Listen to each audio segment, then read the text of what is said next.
இன்றைக்கி வந்து கிச்சனில் வந்து ரொம்ப நேரம் நின்று சமைக்கிற மாதிரி தான் இருந்தது. 2 பேரும் ரொம்ப நாள் கழித்து வந்து ஒரே மாதிரியே கேட்டிருந்தாங்க.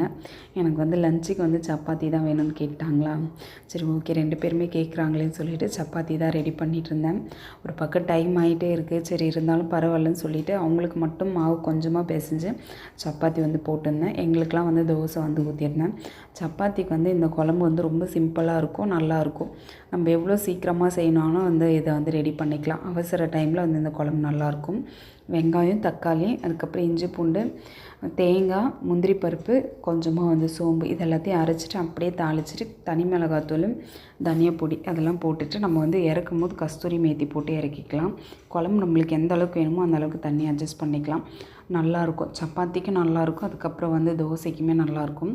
அவங்க 2 பேருக்குமே வந்து லஞ்சு கொடுத்து அமுச்சிட்டேன். காலையில் தோசை, அதுக்கப்புறம் மதியம் லஞ்சுக்கு வந்து சப்பாத்தி கொடுத்துட்டு ஸ்நாக்ஸ்லாம் ரெடி பண்ணி கொடுத்துட்டேன். அதுக்கப்புறமா எங்களுக்கு வந்து சாப்பாடு வடிச்சிட்டு குழம்பு வச்சுட்ருக்கேன். அவங்களுக்கு ஸ்நாக்ஸ் வந்து ரெடி பண்ணேன், அதுவே கொஞ்சம் அதிகமாக மீந்துருச்சு.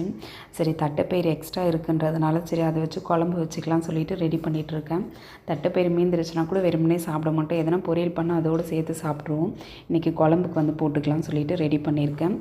கத்திரிக்காய், அதுக்கப்புறம் கேரட்டு, பீன்ஸு, உருளைக்கிழங்கு நல்லா பொடி பொடியாக கட் பண்ணிவிட்டு வேக வச்சு தட்டைப்பயிறு இது கூட சேர்த்துட்டு கொஞ்சமாக வந்து ரெட் சில்லி, அதுக்கப்புறம் தனியா பொடி, மஞ்சள் பொடி இதெல்லாம் போட்டுட்டு வச்சுட்டு கொஞ்சமாக வந்து புளி மட்டும் கரைச்சி ஊற்றிருக்கேன். புளி ஊற்ற மாட்டேன், கத்திரிக்காய் இருக்கிறதுனால புளி கொஞ்சம் ஊற்றி வச்சுருக்கேன்.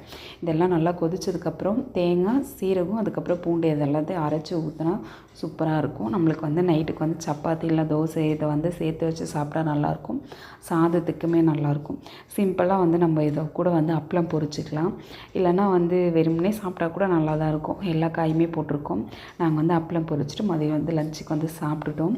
அதுக்கப்புறம் அவங்க உண்மையே ஸ்கூல்லேருந்து வந்துட்டாங்க. அவங்களுக்கு பிடிச்ச மாதிரி பொரி இருந்தது, அந்த மிக்சரோடு மிக்ஸ் பண்ணி கொடுக்கும்போது அவங்களுக்கு பிடிக்கும்னு சொல்லிட்டு ரெடி பண்ணிகிட்ருக்கேன்.